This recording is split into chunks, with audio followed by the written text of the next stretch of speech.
iBhayibheli lithi uJoseph wakhulula ingubo. Hayi, wayekhulula ingubo akalangxaki nanyama. Ingakho ukhuselekoni icebo. Waxelelwa liyakhuselwa icebo. Wathi angeke ndilale nomkafana. Wakhulula ingubo wabaleka. Athi uhlabele baleka Josefa.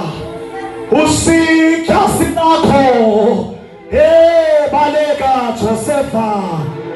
Uzigcinwethe bekime. So, abantu baleka neqebo. Hallelujah. Hallelujah. Wabaleka ntoni neqebo. Bawulithi umkafaro wayovula icase. Wathi uJoseph ebendhlwengula.